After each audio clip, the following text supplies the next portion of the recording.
자, 오늘은 어제 마지막 부분, 뒷부분 조금 남겨놓은 부분들을 맞이하고 오늘 이렇게 마무리하도록 하겠습니다.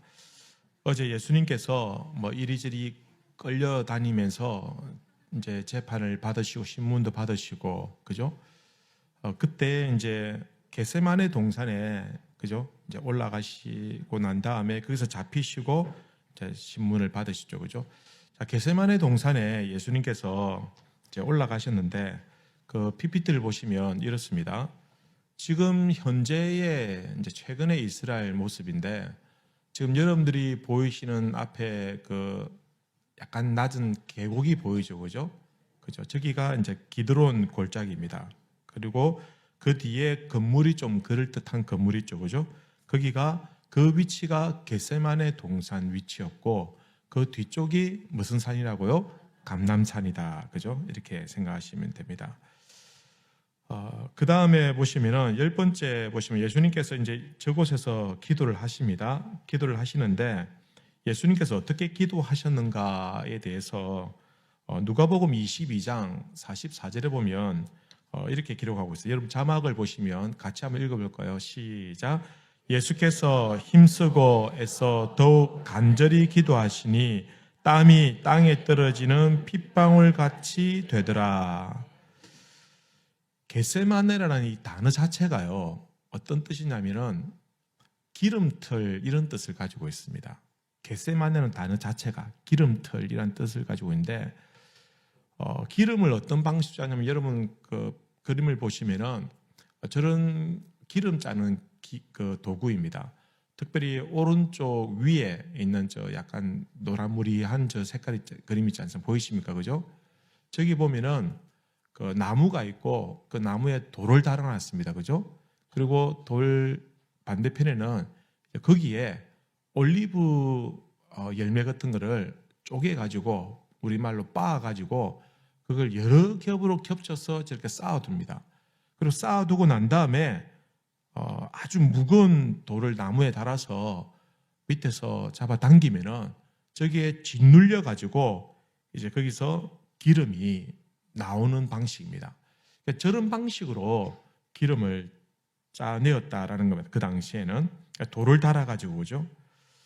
예수님께서 기도하실 때 겟세마네 동산에서 기름틀이라고 이름하는 그곳에서 기도하실 때에 애쓰고 간절히 기도하시니 땀이 땅에 떨어지는 핏방울 같았더라.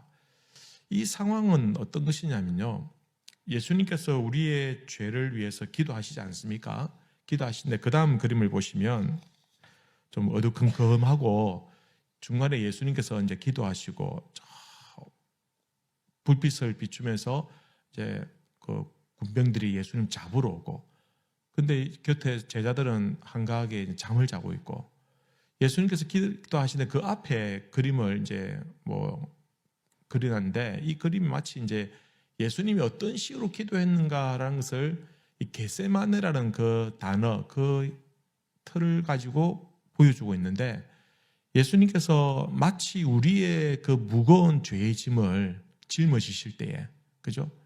이 돌보다도 더 무거운 우리의 죄의 짐을 짊어지시고 기도하실 때 예수님께서 간절하게 애써 기도하시는 게 마치 예수님을 그 핏방울을 짜내듯이, 그죠?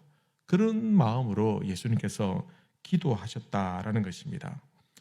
우리의 죄의 무게를 감당할 수 없어요. 왜냐하면 죄의 삭은 사망이요라고 했거든요.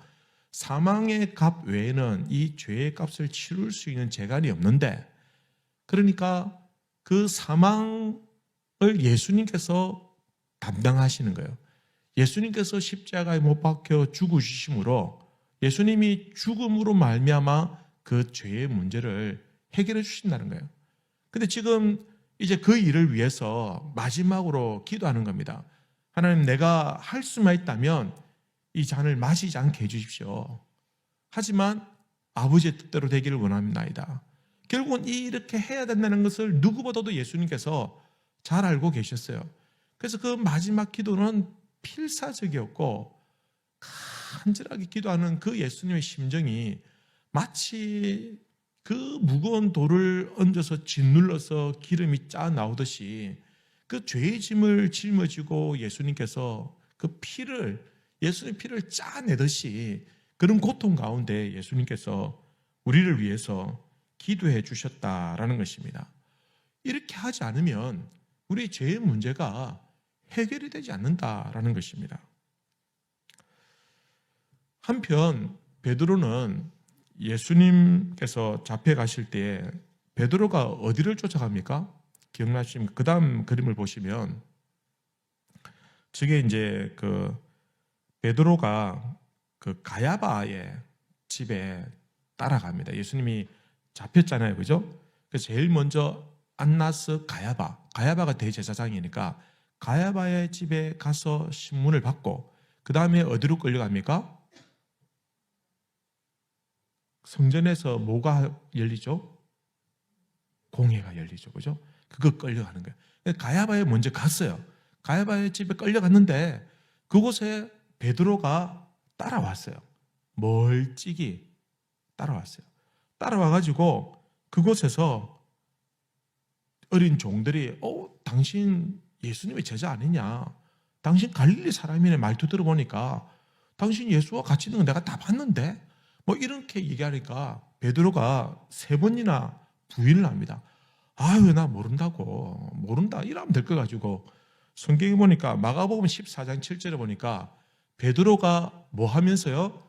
저주하며 맹세하되, 맹세하지 말라 했거든요.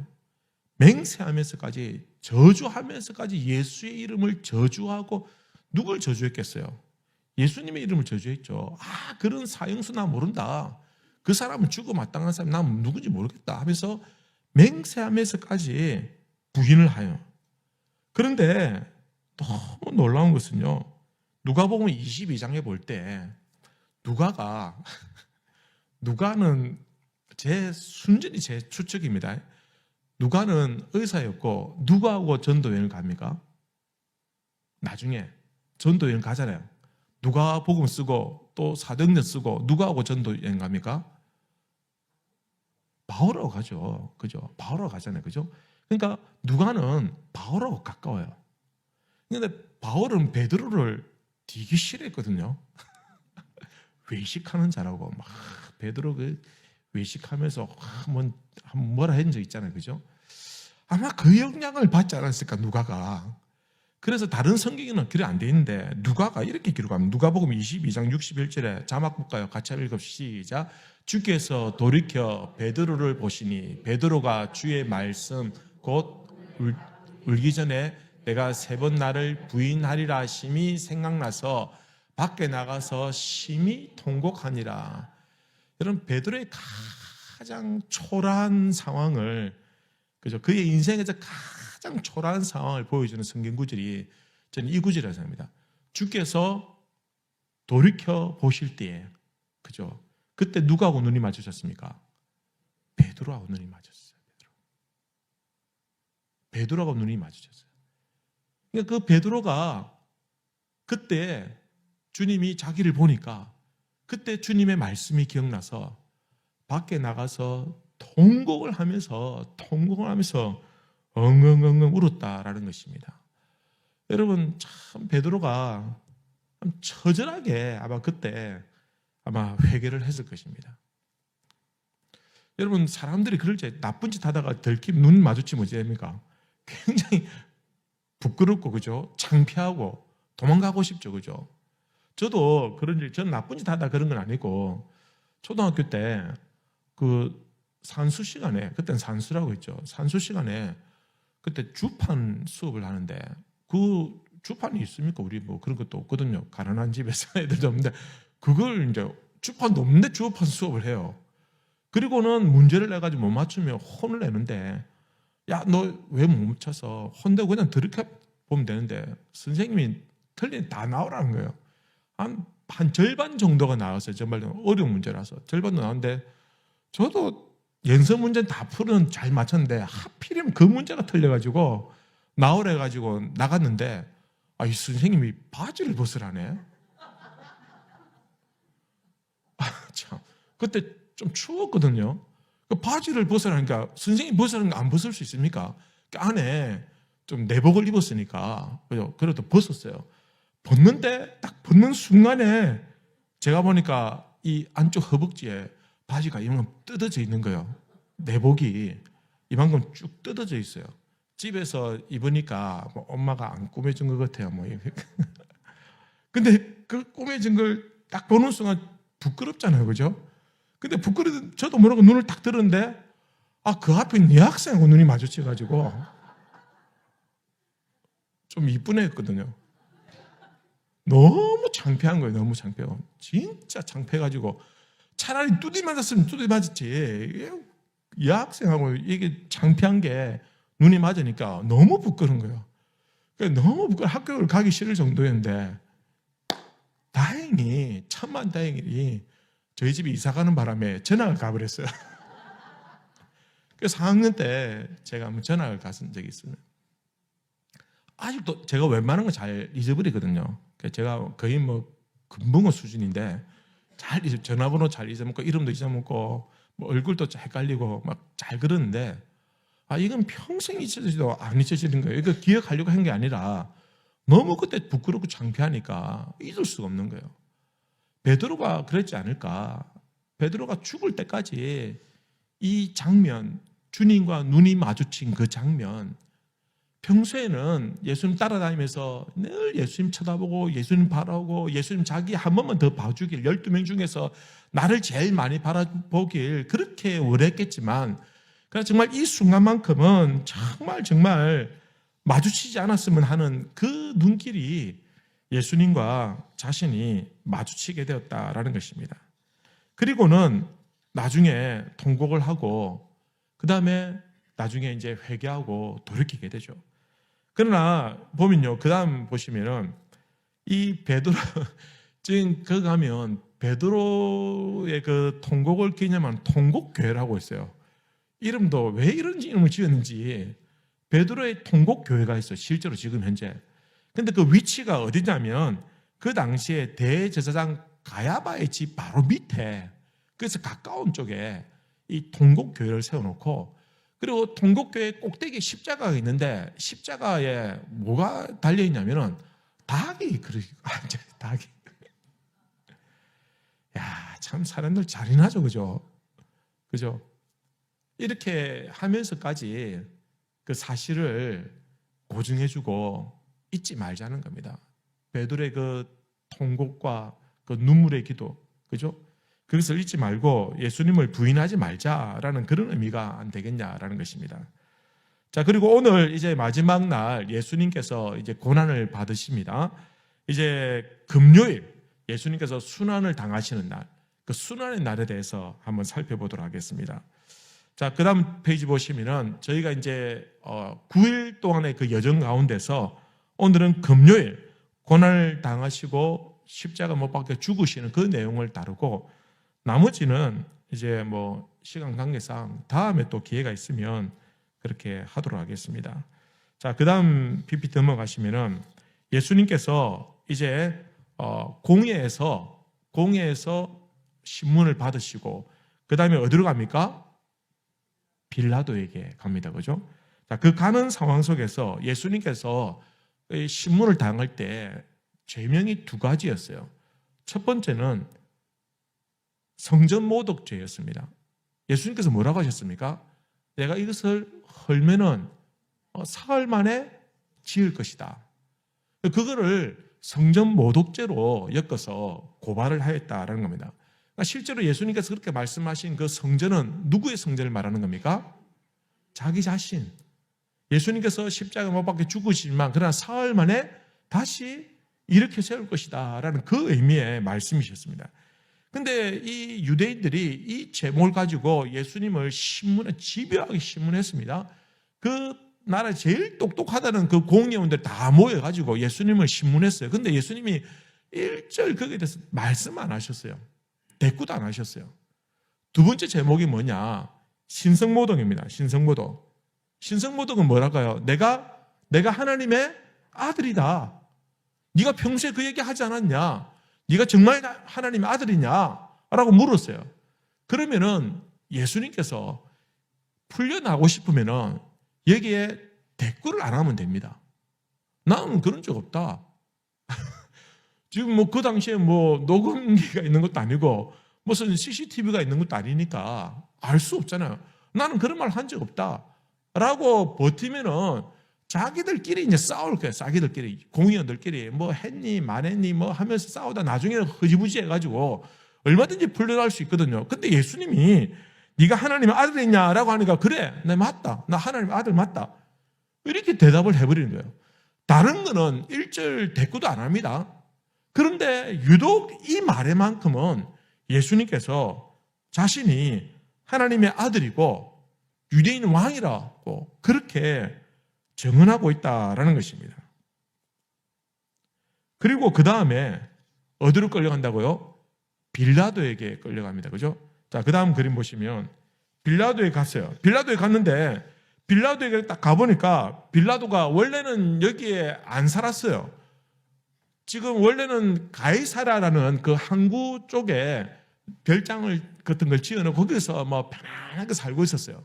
총독이니까. 그런데 절기 때는 예루살렘에 꼭 와요. 왜냐하면 이 유대인들이 모여가지고 막 소요를 일으킬 수도 있기 때문에. 그래서 그것을 치안을 담당하기 위해서 총독이 직접 이 예루살렘 성에 와가지고 어디에 있습니까? 안토니아 요새에 딱 머물면서 그 치안을 담당한다라는 것입니다. 마침 6월절이니까 이 빌라도가 여기 있는 거예요. 그래서 공회에서 예수님 신문하고 이제 자기들에게는 사형권이 있습니까? 없습니까? 없으니까 빌라도에게 사형을 허락받기 위해서 빌라도에게 예수님을 끌고 갑니다. 끌고 가가지고 신문을 합니다. 빌라도가 신문을 하는데 성경에 보면요, 빌라도가 이런저런 이야기를 많이 물어요. 마가복음 15장 3절, 우리 자막에 보시면 3절, 4절, 5절 같이 한번 읽도록 하겠습니다. 시작. 대제사장들이 여러 가지로 고발하는지라 빌라도가 또 물어 이르되 아무 대답도 없느냐? 그들이 얼마나 많은 것으로 너를 고발하는가 보라 하되 예수께서 다시 아무 말씀으로도 예수님께서 뭐 이런저런 얘기를 하니까 대꾸를 했습니까? 안 했습니까? 안 하시는 거예요. 또 입을 딱 닫아버리시는 거예요. 그런데 요한복음 18장에 보면 18장 33절에 읽어볼까요? 시작. 빌라도가 다시 관정에 들어가 예수를 불러 이르되 내가 유대인의 왕이냐? 예수께서 대답하시되 내 말과 같이 내가 왕이니라. 아니 다른 말은 안 하시면서 또 여기서 네가 왕이냐 하니까 또 왕이라는 거예요. 풀려나고 싶으면은 난 모른다. 난 그런 말 한 적 없다. 네 뭐 좋을 때라 생각해라. 이 말 한마디만 해도 되는데 입을 닫아버리든지 이러면 되는데 굳이 또 예수님은 내가 왕이다라고 말씀하시는 거예요. 그러니까 이렇게 얘기하니까 빌라도도 이 사람을 풀어주고 싶어도 풀어줄 수가 없어요. 왜냐하면 이건 정치범이 되는 겁니다. 이 순간부터. 그냥 종교적인 문제로 파악하고 있었는데 어느새 이 문제가 반역죄가 될 수도 있고 그죠? 정치적인 문제가 되더라는 겁니다. 그래서 예수님께서 자신이 왕이라고 말씀하실 때 빌라도는 어쩔 수 없이 재판을 진행하면서 나중에 풀어주려고 여러 번 애를 썼지만은 그 모든 것들이 다 수포로 돌아가고 결국은 십자가에 못 박히도록 내어놓게 된다라는 겁니다. 여러분, 왜 예수님께서 굳이 이 말을 하실까요? 여기서 이전에 3년 동안 다 했잖아요. 실컷 다 했잖아요. 그죠? 다 했습니다.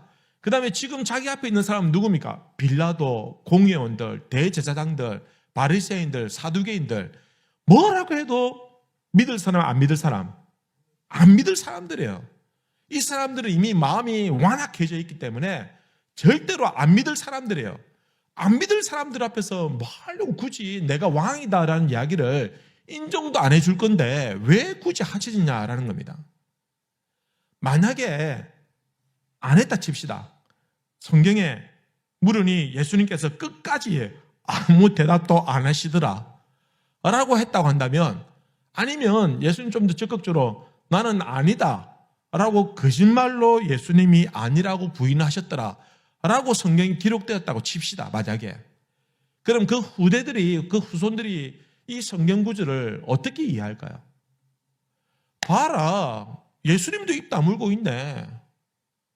예수님도 아니라고 했네. 예수님 비겁하게 자기 살려고 아니라고 했지 않느냐. 그래서 예수님 풀려나가지고 또 전도 여행하고 죽을 때까지 막 70, 80 살면서 전도 여행하고 뭐 말씀 전하고 그래가 뭐 연수가 다 해서 죽었다. 그러면은 과연 오늘날 우리가 그분을 우리 왕으로, 우리의 구세주로, 우리의 메시아로 정말 받아들일 수 있겠느냐라는 겁니다. 예수님마저도 자신이 왕이라는 것을 인정하지 않는다고 한다면 그 후손들은 이 상황에 대해서 절대로 예수님이 왕이라는 것에 대해서 절대적인 신뢰를 갖지 못한다라는 것입니다. 그렇지 않겠습니까? 예수님도 왕이라고 안 했는데 본인도 부인했는데 왜 우리끼리 예수님이 우리의 왕이라고 하느냐? 예수님께서는 어떻게 되실 줄 알면서 그럼에도 불구하고 이 분명한 사실만큼은, 이것만큼은 정확하게 선포하시기 원하셨다라는 겁니다. 그리고 이 일을 위해서 예수님께서 오셨다는 겁니다.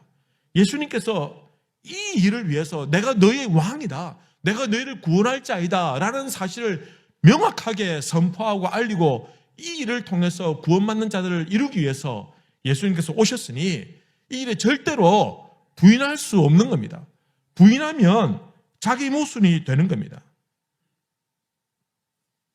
그런 말씀 못하시면 우리가 어떻게 예수님을 우리의 왕으로 믿을 수 있겠느냐라는 것입니다.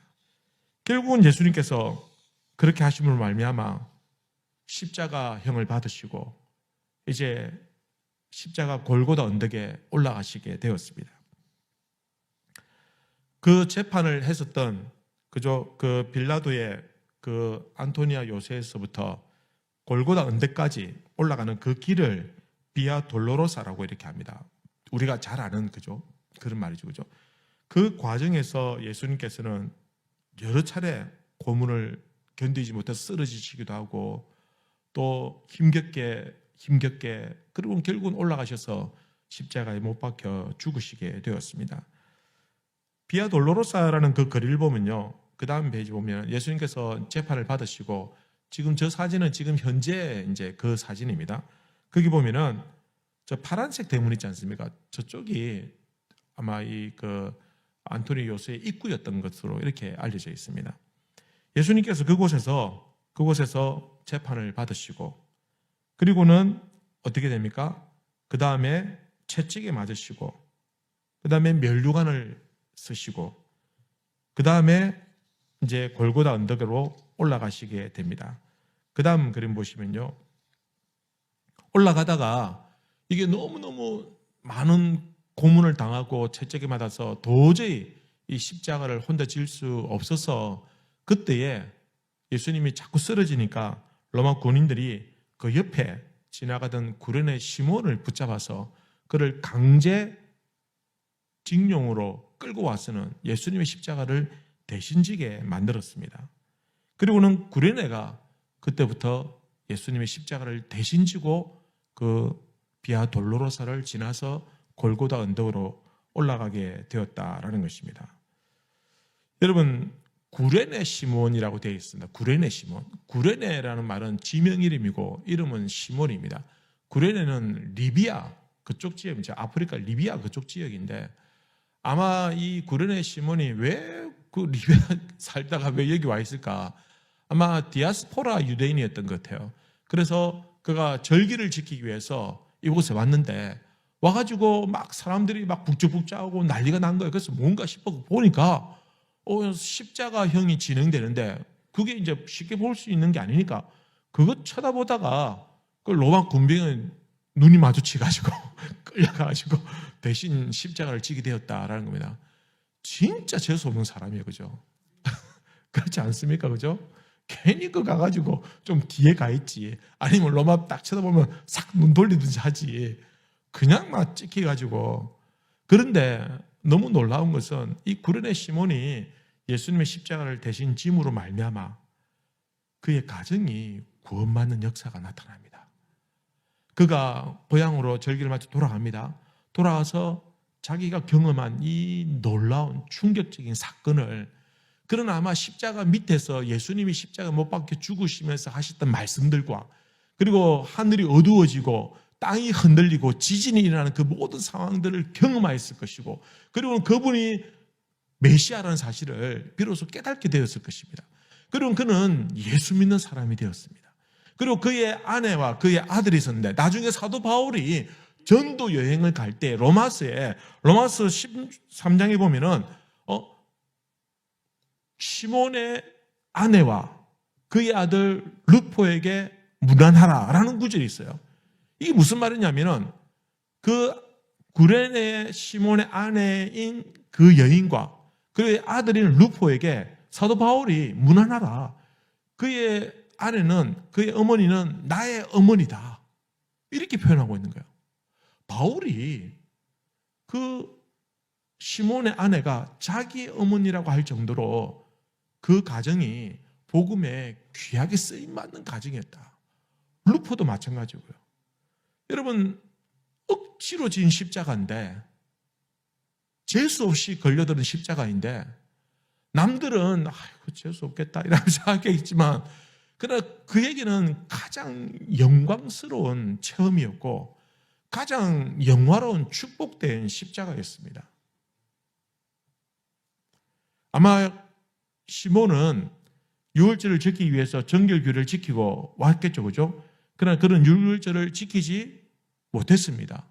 왜냐하면 뭘 만졌습니까? 십자가에 뭐가 묻어 있습니까? 피가 묻어 있는 거예요. 피를 만지면은 정결법에 어긋나기 때문에 유월절을 지킬 수 있습니까? 없습니까? 못 지킵니다. 얼마 전에 말씀드렸습니다만은 그 유월절을 지키지 못하면은 우리가 잘 모르는 내용인데, 그 다음에 약 한 달 정도에 다시 한 번 더 유월절을 지킬 수 있는 기회가 주어집니다. 그게 두 번째 유월절입니다. 두 번째 유월절. 첫 번째 유월절 때 벌써 사정이 있어가지고 지키지 못했으면 그걸로 땡 하고 끝나는 것이 아니라 하나님께서 은혜를 베풀어 주셔서 그들이 다시 정결 규례를 행하고 7일 동안 정결하게 하고 다시 풀려났을 때 그 다음에 다시 한 번 더 유월절을 지킬 수 있는 기회를 주는 이 두 번째 유월절이 있었다라는 겁니다. 이 시몬이 유월절을 지키지 못했지만 그는 십자가를 짐으로 말미암아 자기 생각에는 이게 뭐냐, 내가 어렵게 와가지고 유월절도 지키지 못하고, 그러니까 그는 다시 한 번 더 주어지는 그 두 번째 유월절을 지키고, 그리고는 예수 그리스도의 복음의 능력으로 말미암아 구원을 받는, 그죠? 놀라운 축복을 얻게 되더라는 겁니다. 억지로 진 십자가이지만, 우리가 신앙생활 할 때 우리가 가끔은 억지로 십자가를 지어야 될 때가 있습니다. 교회 일을 할 때나 예배를 드릴 때나 뭐 봉사를 할 때나 사람들과 관계를 맺어 나갈 때에 내가 원치 않은데, 내가 하고 싶지 않은데 어쩔 수 없이 내가 해야 되는 그 상황에 대해서 마음이 불편하고 괴롭고, 이게 뭐냐, 나 다시는 안 할 거다 이러면서 내 마음이 그냥 낙심해버리는, 완전히 막 갈기를 찢겨버리는 그런 절망적인 상황이 우리에게 있을 수 있습니다만은, 그러나 그럼에도 불구하고 그에게 억지로 진 그 십자가들이 결국은 무조건 나쁘지만은 않더라는 것입니다. 하나님께서 우리에게 은혜를 주시는 방법 중에 하나가, 우리가 자원해서 하나님을 섬길 때, 자원해서 나아갈 때도 하나님께 우리에게 축복 주시고 위로해 주시지만, 그러나 원치 않지만 그럼에도 불구하고 선한 일이라고 할 때, 내가 원치 않지만 그럼에도 불구하고 그것이 하나님 기뻐하시는 일이라고 할 때에 억지로라도 그 일을 하면 하나님 반드시 위로해 주시고 축복해 주신다라는 것입니다.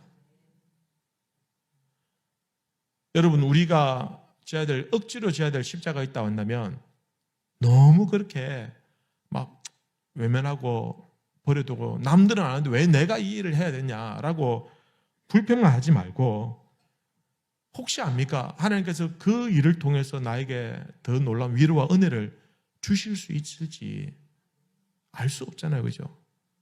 그래서 그게 나쁜 일이고 악한 일이 아니라고 한다면, 내가 기꺼이 그 일을 함으로 말미암아 누군가 기뻐할 수 있고, 내가 기꺼이 그 일을 함으로 말미암아 누군가의 위로가 될 수가 있다고 한다면, 하나님께서 기뻐하시는 영광이 될 수만 있다고 한다면 그건 내가 감당하고 내가 지는 것, 그렇게 썩 나쁜 말은 아니다라는 것입니다. 여러분, 직장이나 일이나 공부하는 거나 다른 것들은 억지로 하는 거 많잖아요. 여러분, 직장 365일 10년 20년 30년 한 번도 안 빠지고 매일마다 기쁘게 가는 사람이 있습니까? 그런 사람 없죠. 저도 겨우 있을 때가 있는데 뭐 그렇지 않습니까? 솔직히 말해서 여러분, 누가 뭐 좋은 것도 한두 번이지 계속 해보십시오. 누가 공부를 갖다가 그렇게 늘 즐거운 마음으로 합니까? 운동도 그렇잖아요. 하기 싫지만 억지로 하잖아요. 만나기 싫지만 억지로 만나는 사람이 있잖아요. 꼴 보기 싫지만 억지로 같이 집에서 하는 사람도 있잖아요. 그죠? 억지로 하는 게 많잖아요. 우리 솔직히 너무너무 많잖아요. 근데 왜 신앙만큼은 억지로 안 하려고 합니까? 다른 것들은 억지로 다 하면서 왜 하나님 섬기는 거, 왜 신앙생인 거, 왜 영적인 일인 거, 왜 하나님께 우리에게 복을 주시고 위로를 주시고 하는 그 일들에 대해서 왜 그것만큼은 굳이 억지로 안 하려고 하시느냐. 억지로 안 하셔도 할 말이 없습니다만은 하나님의 마음이 어떨까요? 하나님의 마음이. 구레네가 자기 독생자 아들 예수 그리스도의 십자가를 억지로 지고 가는 그 모습을 하나님 보셨을 때 그 구레네가 얼마나 귀하고 얼마나 사랑스러우셨을까. 하나님 보실 때 자기 아들의 고통을 짊어지고 가는 그 구레네 시몬이, 그러니 복을 안 주실 수가 없죠. 여러분, 우리가 복을 받는 비결 조금만 좀 얕게 생각하면 얼마든지 많이 있습니다. 하나님께서 우리에게 주신 그 억지로 져야 될 십자가가 있다고 한다면 여러분, 한 번쯤은 그냥 에이 하면서 지고 갈 수 있는 우리 성도님들 되시기를 바랍니다. 그 다음 7번째, 그 다음 페이지 그림 보시면 저것은 이제 계속해서 올라가면서 예수님께서 쓰러지니까 옆에서 와가지고 엉엉 우는 그 여인들이 있었어요. 여인들이 막 울고불고 하면서 얼마나 가슴이 찢어지겠으면, 그때 예수님께서 뭐라고 하시냐면 누가복음 23장 28절에 이렇게 기록합니다. 같이 한번 앞부분 읽어볼까? 시작. 예루살렘의 딸들아, 나를 위하여 울지 말고 너희와 너희 자녀를 위하여 울라. 29절 보면 보라, 날이 이르면 사람이 말하기를 잉태하지 못하는 이와 해산하지 못한 배와 먹이지 못한 젖이 복이 있다 하리라. 지금 예수님께서 자신을 위해서 울고불고 하고 있는 그 여인들을 향해서 뭐라고 얘기하냐면 나를 위해 울지 말고 오히려 너희 자녀들을 위해서 울어라. 이게 무슨 말씀이냐? 곧 예수님이 십자가 못 박혀 죽으시고 난 다음에 AD 70년경에 로마가 쳐들어와가지고 이 예루살렘이 완전히 막 황폐화되어 버립니다. 완전히 초토화되어 버려요. 성전이 돌 하나 위에 돌 남지 않을 만큼 완전히 파괴되고, 그리고 항복하지 않고 끝까지 저항했던 그 사람들을 그냥 막 학살 수준으로 다 죽여버립니다. 그 끔찍한 일이 이제 곧 다가오고 있는 거예요. 예수님께서 그걸 아시는 거예요. 그래서 예수님께서 십자가를 지시기 전에, 훨씬 전에 예루살렘 성을 쳐다보시면서 그 성을 바라보면서 눈물을 흘리시고, 왜 우시겠습니까? 바람이 세게 불어서 그렇겠습니까? 아니올시다. 그 땅 일을 하나님의 진노와 그 징계와 심판을 바라보면서 예수님께서는 그 땅을 바라보면서 너무너무 가슴 아파하셨던 거예요. 이제 자신이 십자가에 못 박혀 죽으시지만, 그러나 지금 너희들이 나를 위해서 울 때가 아니다. 너희 자녀들을 위해서 울, 너희 다음 세대들이 당할 고통과 아픔이 있지 않느냐. 너희들의 죄악으로 말미암아, 너희들의 수치스러운 죄악으로, 그 부끄러운 죄로 말미암아 너희 자녀들이 당할 죄악들을 바라보아라. 그리고는 울지 않을 수 있겠느냐. 그 말씀입니다. 오늘 시대 우리의 죄악으로 말미암아 우리의 자녀들이 하나님 앞에서 고통을 당하고 하나님의 심판을 받게 된다는 사실, 여러분, 두렵고 떨리는 마음으로 우리가 우리 자녀들을 위해서, 다음 세대를 위해서 눈물로 기도해야 된다라는 것입니다.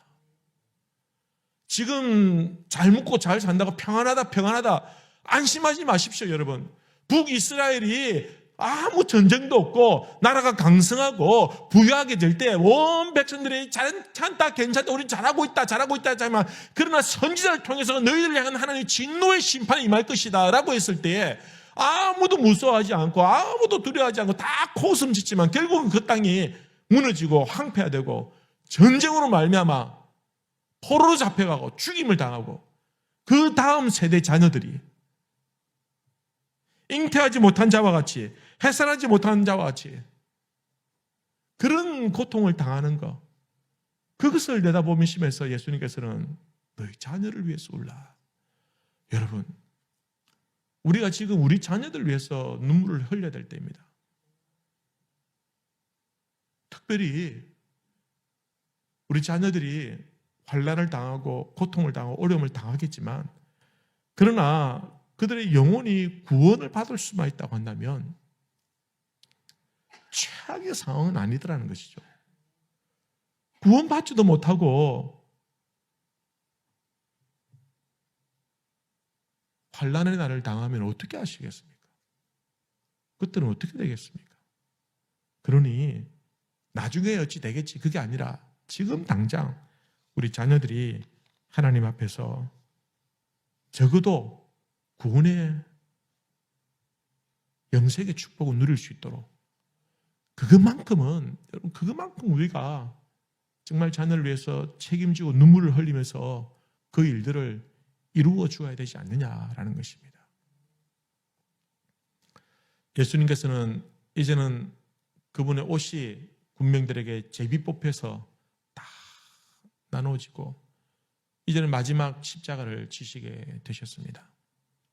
내일 우리가 주님의 십자가를 다시 한 번 더 생각하면서 오늘 우리가 입은 고난주간 동안 주님의 그 행적을 따라가면서 주님의 지신 십자가를 다시 한 번 더 마음에 묵상하면서 우리 자신을 돌아보고 오늘 주신 말씀처럼 우리 자녀를 위해서, 또한 우리가 좀 억지로라도 하나님 기뻐하실 만한 일들이라고 한다면 주님 끝까지 순종하며 따라가게 해달라고 그렇게 기도할 수 있는 이 밤이 되시기를 바랍니다.